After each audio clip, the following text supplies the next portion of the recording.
우리 사람 믿음의 권석들, 이 시대는, 이 세상은 개성의 시대입니다. 일정한 규격 맞추어서 거기에 그대로 살지 않습니다. 각자가 개성이 아주 강합니다.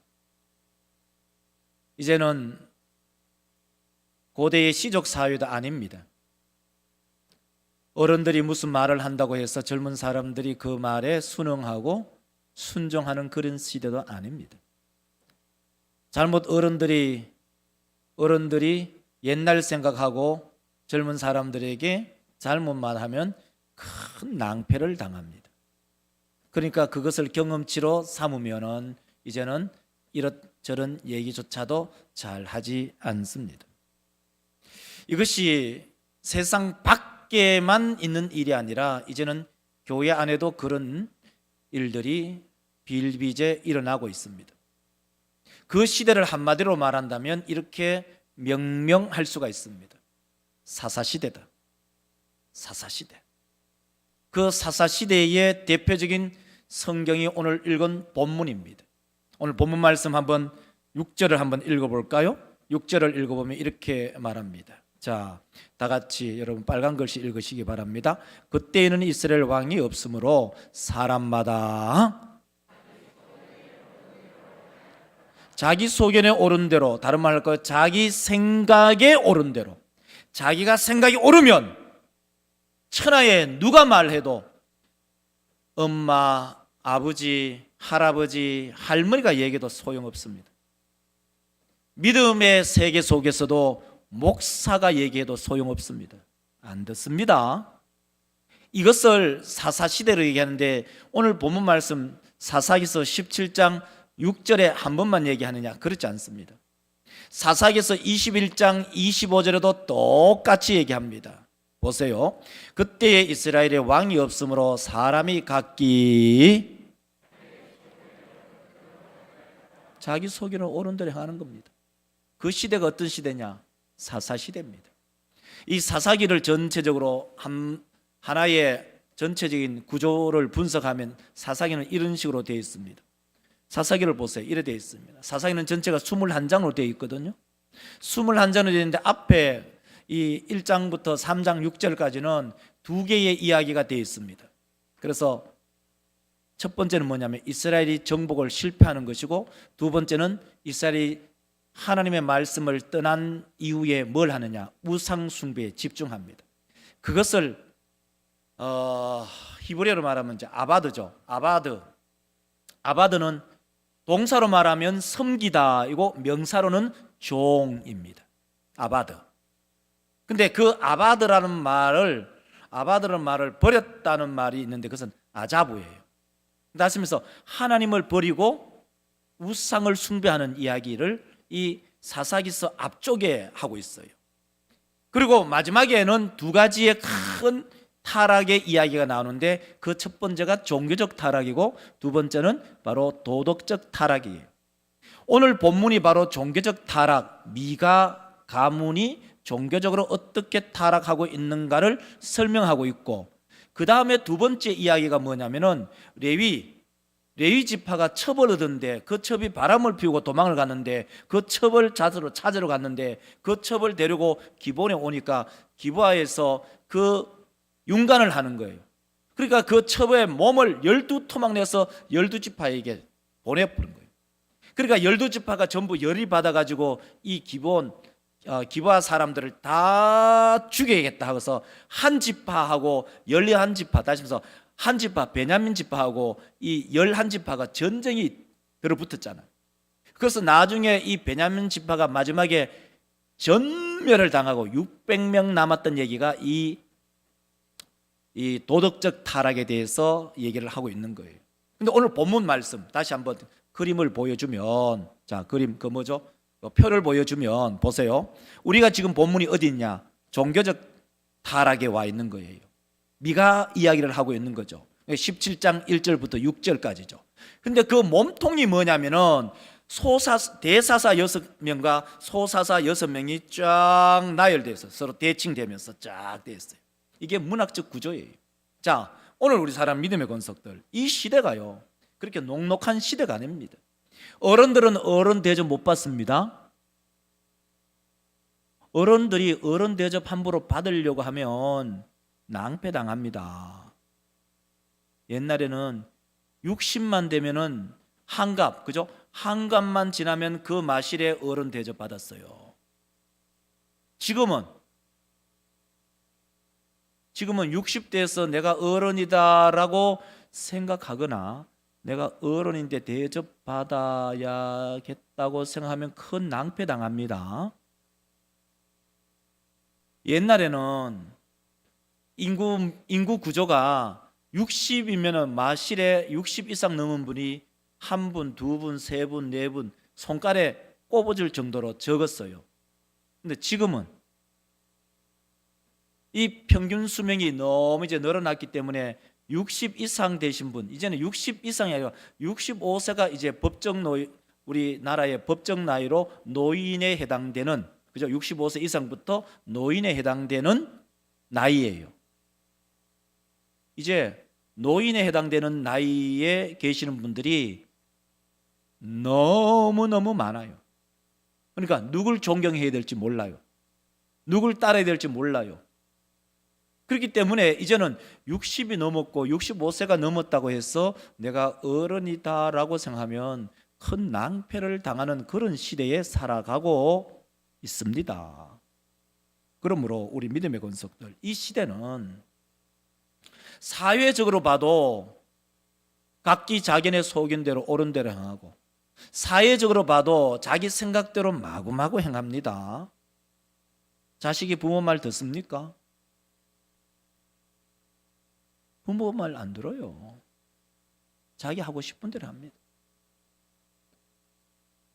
부모 말 들을 때는 언제냐? 돈 받을 때, 용돈 받을 때, 지 필요할 때, 그때 돈을 몇 푼이라도 얻으려고 하면은 부모 말씀 듣는 척하지만 부모 말씀 안 듣습니다. 저는 이 생각합니다. 교회도요. 옛날에는 목사가 무슨 말을 하면 그 목사 말이 특별히 제되는 거나 잘못되지 않으면 그 말을 따랐어요. 지금은요, 목사가 말한다고 해서 목사 말 따르습니까? 지금 그 시대 아니에요. 한 예를 들까요? 제가 언젠가 그 얘기 했어요. 우리 권사님들 뒤쪽에 앉지 말고 좀 앞쪽에 좀 앉아달라. 부드럽게 그렇게 말씀을 드렸거든요. 기껏 안 해요. 시대 자체가 이런 거예요. 목사가 무슨 말 한다고 성도들이 거기에 목사님이 저렇게 말씀하면 내가 그게 순종해야지. 그게 뭐 제되나요? 그게 뭐 힘든 일인가요? 그렇지 않잖아요. 근데 이 시대 자체가 각기 자기 소견에 옳은 대로 행하는 시대예요. 오늘 본문 말씀을 가지고 큰 제목을 이렇게 잡았잖아요.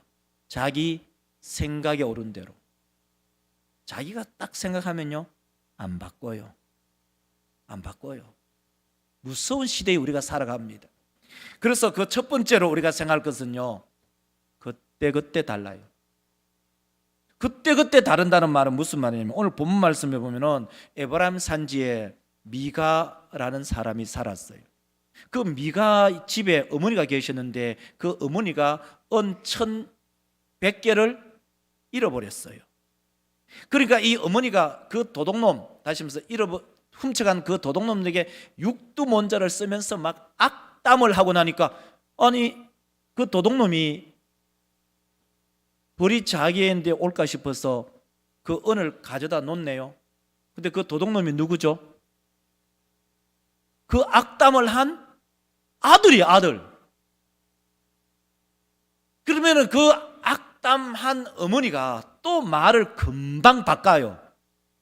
그렇게 악담하다가도 그 은 1,100개를 가져간 도둑놈이 자기 아들이라고 드러나니까 그 아들이 하나님으로부터 복받을 아들이라고 얘기해요.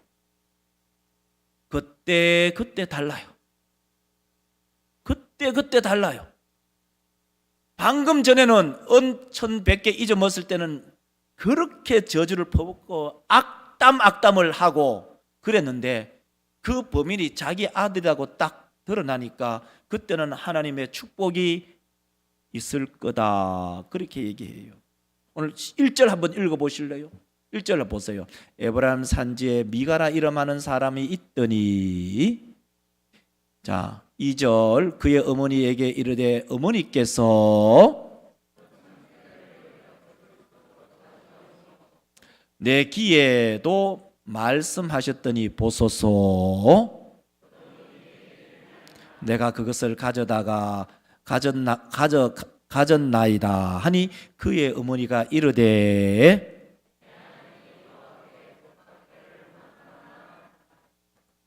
대단하죠.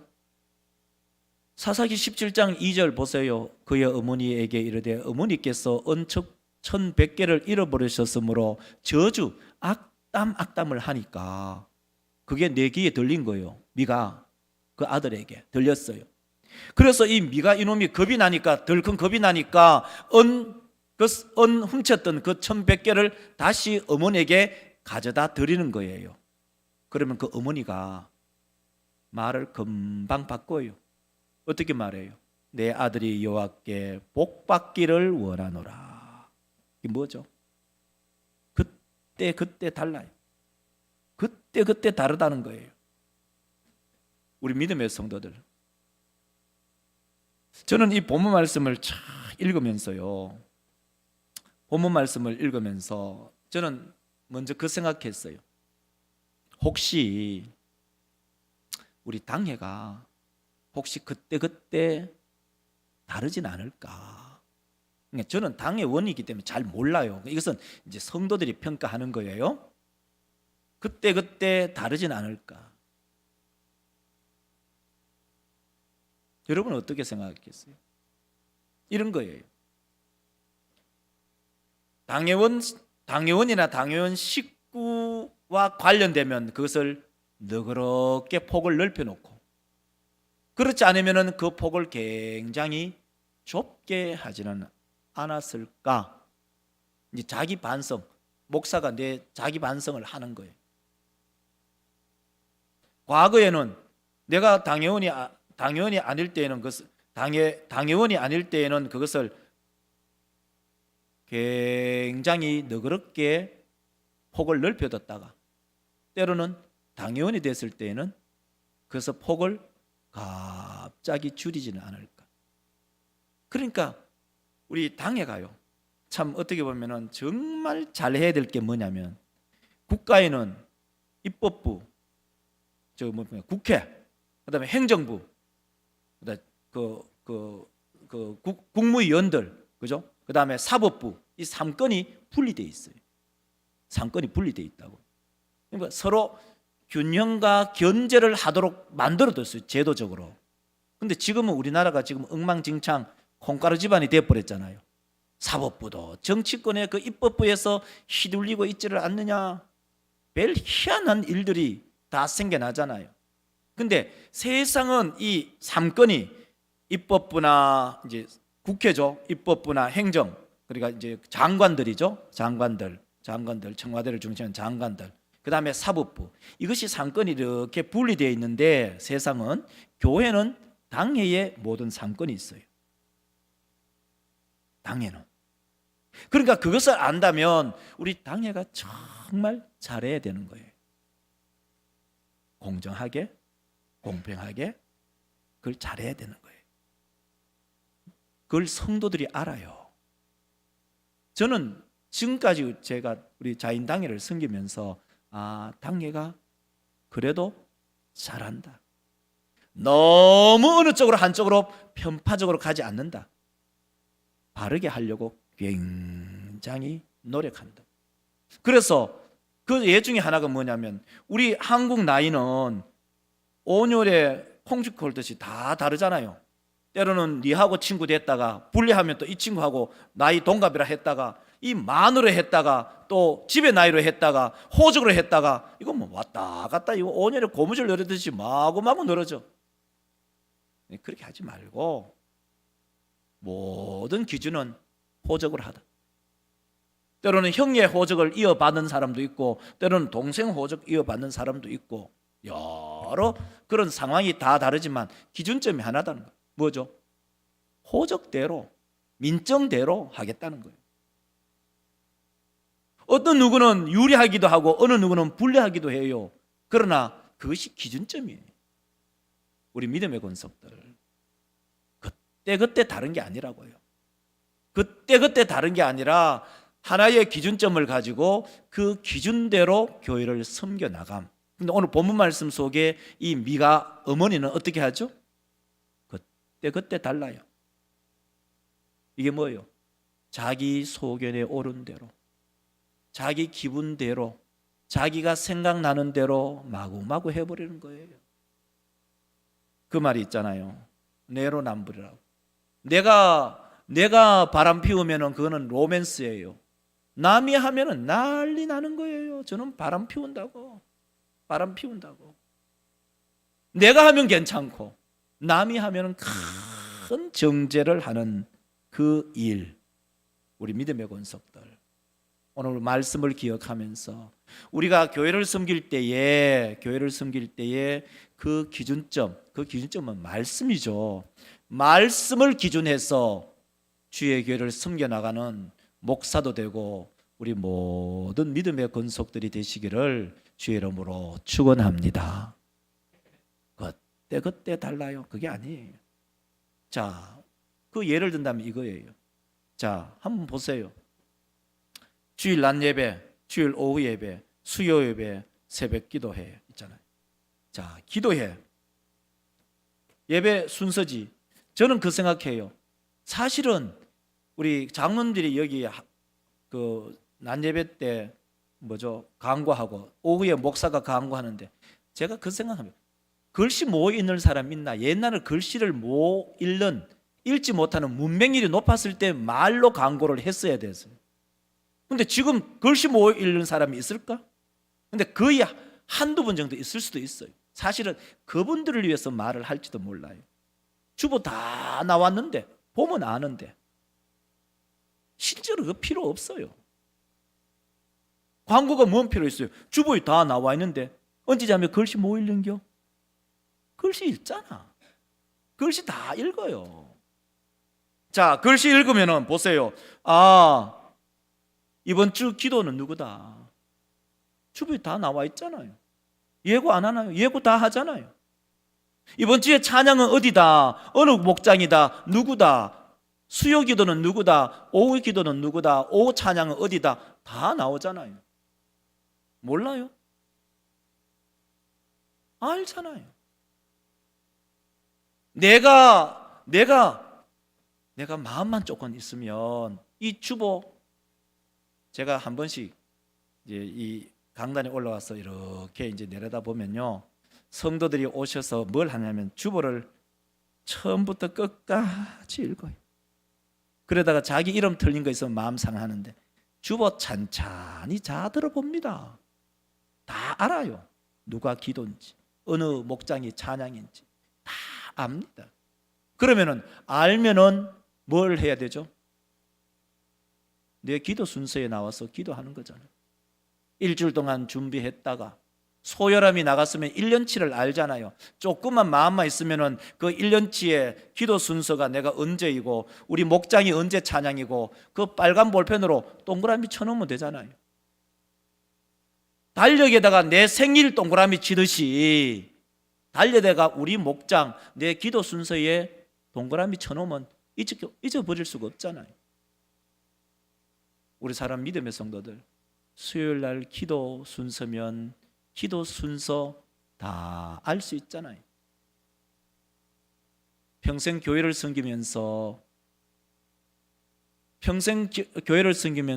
수요일이 보통 52주예요. 주일이 52주니까 52주 우리 시무장님들 7분, 우리 은퇴 원로장님들 7분, 우리 우리 그 요람 만들 때 다 머릿속에 있어. 우리 박준태 장로님 참 눈살미가 있어요. 은퇴 장로님, 은퇴 권사님 20분, 시무 권사님 20분,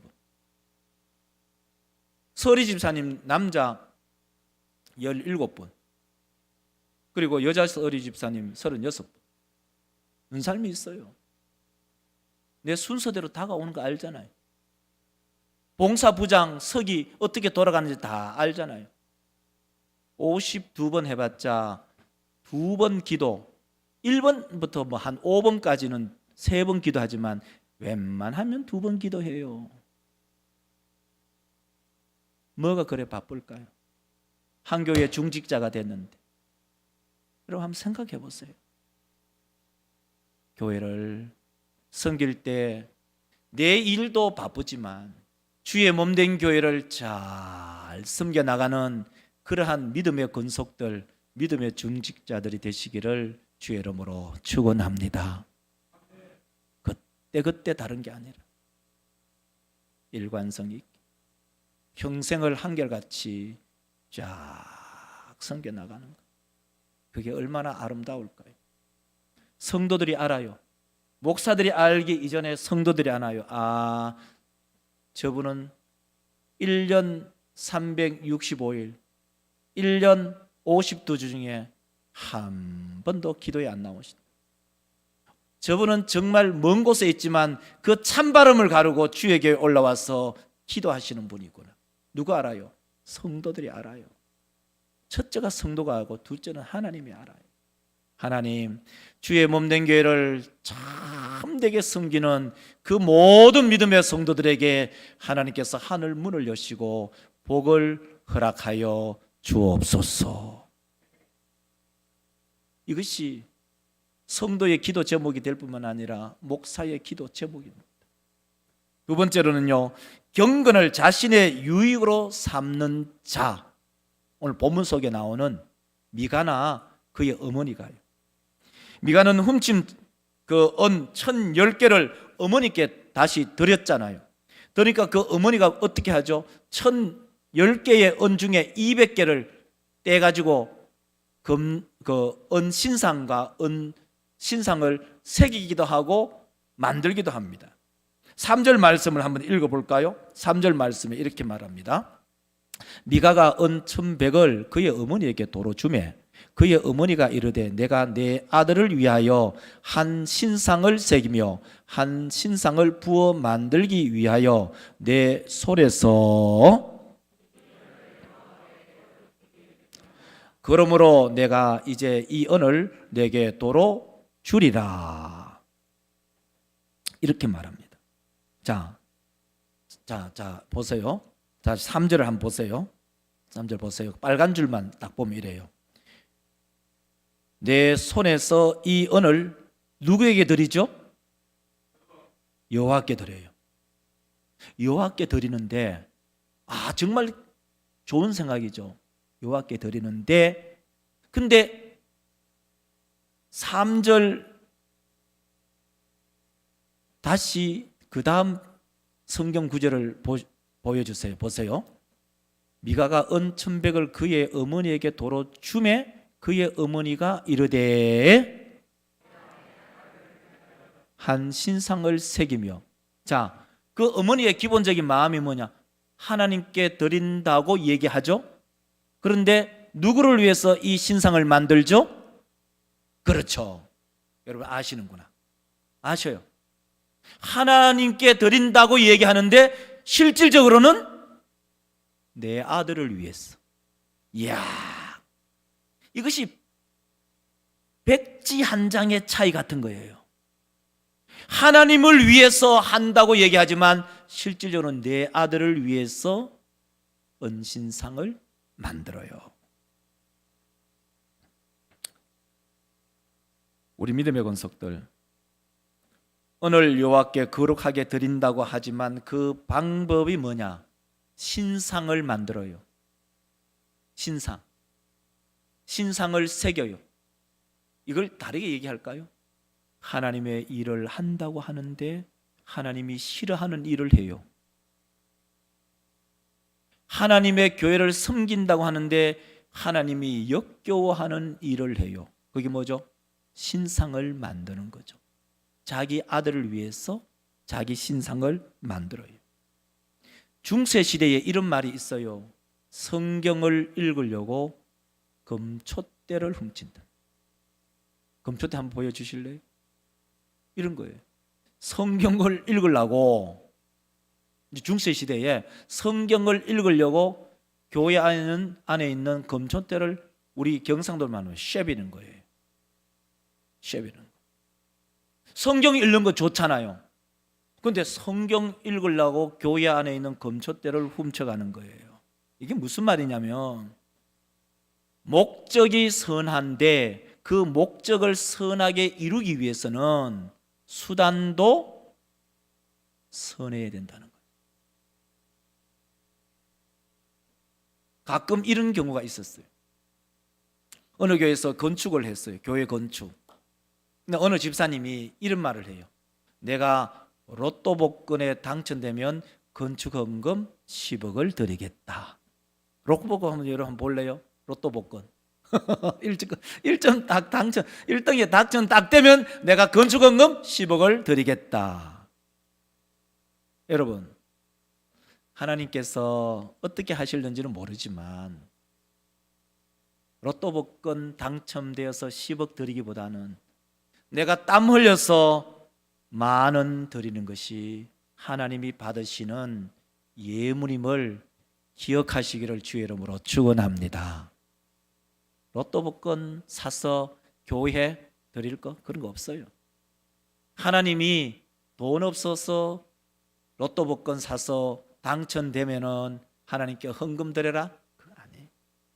너가 땀 흘렸어, 수고했어, 아침 일찍이 출근해서 저녁 늦게까지 일하다가 거기에서 얻은 소득을 하나님께 드림, 그것이 하나님이 받으시는 예물이지. 그 목적이 선하다고 해서 수단을 악하게 쓴다고 하면 그 목적까지도 악하게 되는 것입니다. 우리 믿음의 권속들, 그러므로 오늘 이 두 번째의 주제가 경건을 자신의 유익으로 삼지 말라는 겁니다. 예를 든다면 이런 거예요. 내가 이제 목사가 건축해요. 건축 종건 라이센스를 가지고 있어요. 근데 교회가 이제 자꾸 이제 낡아지니까 교회를 건축해야 된다는 거예요. 그 교회를 건축하자는 밑바탕에 깔린 게 뭐죠? 건축하면 그 모든 수주를 내가 받겠다는 거예요. 뭐죠? 경건을 이익의 유익으로 삼는 거예요. 다른 말을 할까요? 교회 안에 들어와서 교회에 일어나는 여러 가지 일들을 통해서 내 주머니가 커지는 것은 막아라는 거예요. 그것이 누구든지 어떤 사람이든 간에. 그러므로 디모데전서 6장 5절을 읽어보면 우리 가운데 이렇게 들려주고 있어요. 디모데전서 6장 5절을 한번 볼까요? 이렇게 말합니다. 마음이 부패하여지고 진리를 잃어버려 생각하는 자들의 다툼이 일어나느니라. 경건을 이익의 방도로, 이익의 방편으로 삼아요. 다른 말을 할까요? 교회를 자기의 이익의 방편으로 삼아요. 제가 만약에 부식가게를 한다. 그러면 봉사부가 나한테 부식가게 나한테 부탁 안 하면 나는 섭섭해요. 그런 마음을 1도 가질 필요가 없다는 거예요. 아니, 나한테 하지 말고 안 믿는 사람에게 주문해라. 안 믿는 사람에게 주문해서 안 믿는 사람이 예수 믿도록 해라. 우리 가게 물건 안 팔아줘도 된다. 경건을 이익의 방도로, 경건을 이익의 유익으로 삼지 말아라. 지금 미가 어머니는 경건을 이익의 방도로 삼았어. 우리 사람 모든 믿음의 권속들의 마음속에 신앙생활을 하면서 절대로 교회를 통해서 내가 유익을 얻겠다 하는 마음은 일도 가지지 마십시오.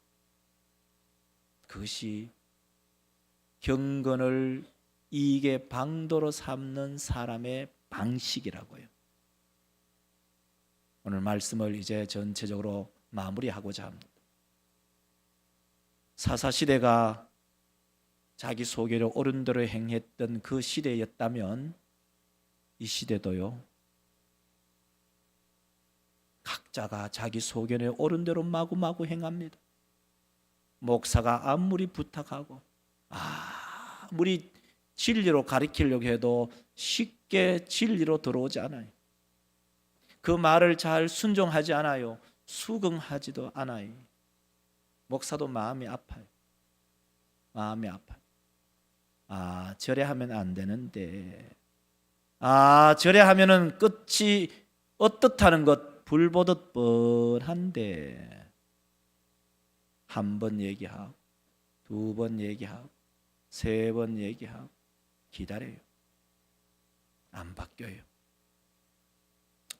사람만큼 잘 바뀌는 게 없지만 사람만큼 안 바뀌는 게 없네. 사람만큼 잘 바뀌는 것도 온유에 콩쥐 끄듯이 펄떡펄떡 잘 바뀌는, 그때그때 다르게 변하는 것도 사람이고, 한 번 픽스되면 절대로 안 바뀌는 것도 사람이에요.